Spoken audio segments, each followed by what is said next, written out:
کریں جی کہ جس طرح کہ آپ نے اسرائیل کی شان میں قصیدے پڑھے ہیں، یہ آن ایئر جائے گا تو علماء کرام آپ کے فتوے بھی لگا دیں گے؟ نہیں، یہ بہت اچھی بات انہوں نے کی ہے. دشمن شناسی بہت ضروری ہے. اگر آپ اجازت دیں تو ان پہ کر کے پھر میں آپ کو بتاتا ہوں. اچھا دیکھیں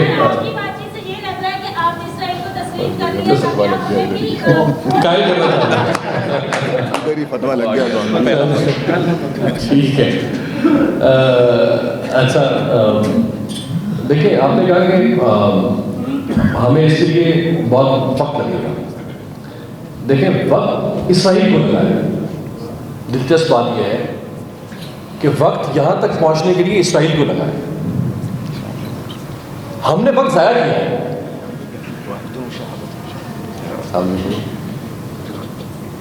ہم نے وقت ضائع کیا.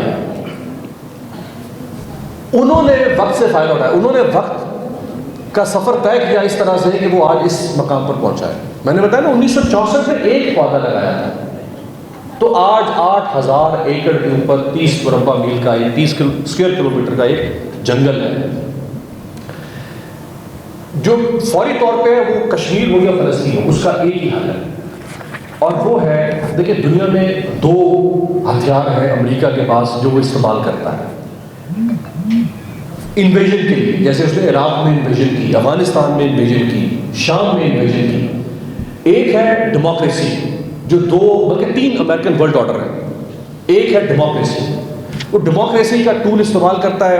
اس ملک پہ چڑھائی یہاں ڈیموکریسی نہیں ہے، میں ڈیموکریسی لانا چاہتا ہوں، جنگ. دوسرا ہے ہیومن رائٹس وائلیشن. فلاں ملک میں انسانی حقوق کی پامالی ہو رہی ہے، مجھے حق حاصل ہے انسانی حقوق کے تقدس کروانے کا، داخل ہے. اور تیسرا ہے اس کا جو کیپٹلزم، جو اس کا معاشی نظام ہے. جیسے اس نے سوویت یونین کے خلاف کیپٹلزم کی بنیاد کے اوپر سوویت ممالک کے اندر اور سارے لیٹن امریکہ، ساؤتھ امریکن کنٹریز کے ساتھ اس نے جنگ چھڑے رکھی صرف کیپٹلزم کو نافذ کرنے کے لیے. سو 3 اس کے ورلڈ آرڈر ہیں. دنیا میں جہاں جہاں امریکہ نے جنگ و جدال کیا، اس نے ان 3 میں سے کسی ایک بنیاد کے اوپر جاری کیا. اس میں ہیومن رائٹس والے ایشو پر آنا چاہوں گا آپ کے سوال کے جواب میں کہ اگر دنیا کشمیر اور فلسطین کے مسلم دنیا کشمیر اور فلسطین کے مسئلے کے اوپر پوری دنیا میں ویسٹرن نیشنز کو، لیڈرز کو نہیں، ویسٹرن نیشنز کو بیدار کرے اور فلسطین اور کشمیر کے مناظر دکھائے، ایگزیبیشنز ہوں، ہماری جو ایمبیسیز ہیں وہ فرسٹ لیڈیز کی خدمات کرنے سے باہر نکلیں اور یہاں سے جانے والے سرکاری مہمانوں کو وہاں پہ گھمانے پھرانے اور ان کو شاپنگ کروانے سے اور ان کی بیگمات کو باہر نکلیں.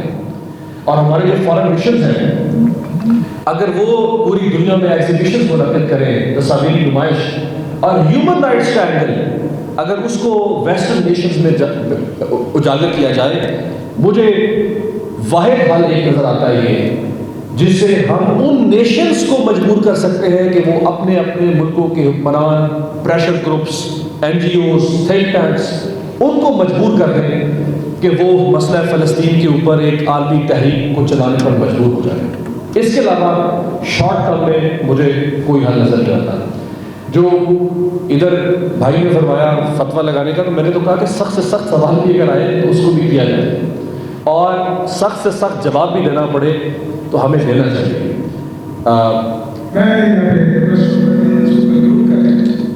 کہ آپ جو کہنا چاہ رہے تھے، جو شروع میں کہی کہ مسلمان باعث مسلمان ہماری ذمہ داری کیا ہے، اور دوسرے یہ کہ دنیا کی کوئی بھی طاقت جتنی بھی کوئی بھی ملک کو ترقی کر جائے، پیش رفت کر جائے، اس کو کسی بھی ملک پر قبضے کا اختیار نہیں ہے. جی جیسے نادر فرما رہے تھے کہ اگر انہوں نے ترقی کی ہے تو ترقی کا مطلب یہ تو نہیں ہے کہ وہ قابض ہو جائے، لیکن جس کے ایکسپینشنزم پر مبنی ڈیزائنز ہوں، اور اگر اس کے پاس طاقت حاصل ہو جائے تو اس کا نتیجہ یا اس کا آؤٹ کم فطری طور پر یہ ہوگا کہ وہ ایکسپینشنسٹ ڈیزائنز کے تحت مہم جوئی شروع کرے گا اور وہ قبضہ کرنا شروع کر دے گا. یہ فطری نتیجہ ہے اس کا. چونکہ اسرائیل جب آیا تھا تو وہ آپ ایک معروف نقشہ دیکھتے ہوں گے جو سکڑتا فلسطین چھوٹا ہوتا گیا، اسرائیل پھیلتا گیا. اس کے ساتھ عالمی طاقتیں بھی کھڑی تھی، اس نے اپنی طاقت کو بھی مضبوط کیا. تو اگر اسلامی دنیا اپنی طاقت کو، جیسے ہم کشمیر کے اوپر اگر ہم بات کرتے ہیں تو میرا اس کے اوپر بھی یہی موقف ہے جو فلسطین کے حوالے سے میں نے آپ کے سامنے رکھا کہ آج پاکستان بھارت کی نسبت معاشی لحاظ سے، جمہوری لحاظ سے، کئی حوالوں سے انتہائی کمزور ہو چکا ہوا ہے، جس کی وجہ سے انڈیا کے اوپر کوئی دباؤ نہیں ہے پاکستان کے حوالے سے. اگر آپ دباؤ برقرار اگر آپ سافٹ پاور کا یوز کرنا چاہتے ہیں یا اسمارٹ پاور کا یوز کرنا چاہتے ہیں، ہارڈ پاور کا یوز نہیں کر سکتے ہم کسی بھی ملک کے اوپر آج کے دور میں.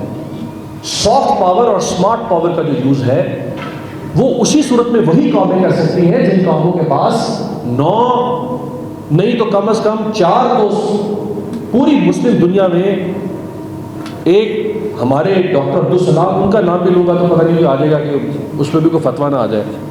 ایک ڈاکٹر عبدالسلام پاکستان نے سائنس میں نوبیل پرائز ونر پیدا کیا، اور مجھے تو ویسے سوچنا پڑ رہا ہے کہ اور بھی کسی مسلم ملک میں ہے کہ یہ حالت ہے ہماری. تو یہ ایک حقیقت ہے جس سے اگر ہم صرف نظر کریں گے تو ہم مطلوبہ نتائج حاصل نہیں کر سکتے. آخری کوشچن میڈم، آپ کچھ کہہ رہی تھی؟ جی سر، یہ ایک ٹائم سوال ہمارے ہے پاس ختم ہو گیا ہے. آخری، یہ کہ آپ نے اسرائیل کے بارے میں بتایا، ساری کہانی بتائی، یہ کیوں نہیں بتایا جاتا کہ اسرائیل یا یہودی لوگ جب فلسطین میں آئے کیسے؟ یہ کیوں نہیں بتایا جاتا؟ ڈاکٹر صاحب اس پہ ڈاکٹر صاحب اس پہ بات کریں گے. میں نے اس لیے آپ سے آغاز میں کہا کہ 2 پرسپیکٹو ہے. ایک پرسپیکٹو یہ ہے کہ اسرائیل نے یہ ظلم کر دیا، اسرائیل نے وہ ظلم کر دیا، بیت المقدس پر چڑھائی کر دی، غزہ کی پٹی کے ساتھ یہ ہو گیا اور اتنا ظالم ہے، ڈیزی کٹر استعمال کرتا ہے، فلاں کرتا ہے. یہ پرسپیکٹو آپ کو بتایا جا رہا ہے. اس نے صہیونیت اور یہودیت اور استعماریت نے کیا کہ یہ پرسپیکٹو تو آپ سن رہے ہیں. تو اگر میں بھی وہی پرسپیکٹو آپ کے سامنے رکھوں گا تو کوئی مختلف بات بھی تو ہونی چاہیے نا. تو اس کے بارے میں تو میرا خیال ہے کسی سے بھی پوچھ لیں گے یہاں پہ یا راج سلسلے میں کہ اسرائیل کو بڑا شریف اور نفس ملک ہے، تو ہر بندہ کہے گا نہیں بہت خبیث ملک ہے. کون کہے گا شریف اور نفس ملک ہے؟ بڑا ظالم ملک ہے، بڑی بربریت کر رہا ہے. لیکن یہ کوئی نہیں بتاتا. شاید مجھ سے پہلے آپ لوگوں نے یہ باتیں نہیں سنی ہوں گی اتنے جامع انداز میں کہ اگر اس کی بربریت ہے تو اس نے اس کی طاقت کو حاصل کی. اس طاقت کا ماخذ کیا تھا؟ تو مسلم دنیا کو اس طاقت کے ماخذ کو حاصل کرنا پڑے گا. صرف فلسطین کے لیے پوری دنیا میں مسلم دنیا کی اپنی ساکھ اور حیثیت کو بحال کریں گے. بہت شکریہ. بہت شکریہ. ابھی بات ہمارے ساتھ تھے جو ہمیں بتا رہے تھے کہ دشمن کے جہاں پر ضعف پوائنٹس ہیں، نقاط جو ہیں ان کے اوپر آپ نے جنگ لگانی ہے، وہیں پر آپ نے دشمن کے مضبوط جو پوائنٹ اس کو بھی ملوث خاطر رکھنا ہے. اگر اس کو ملوث خاطر نہیں رکھیں گے تو ہم مقابلہ نہیں کر سکیں گے. بہت شکریہ آپ نے اپنا قیمتی وقت دیا. اس کے ساتھ ہی میں ملتمس ہوں ہرمیت سنگھ سے کہ وہ اس موضوع پر گفتگو کریں گے.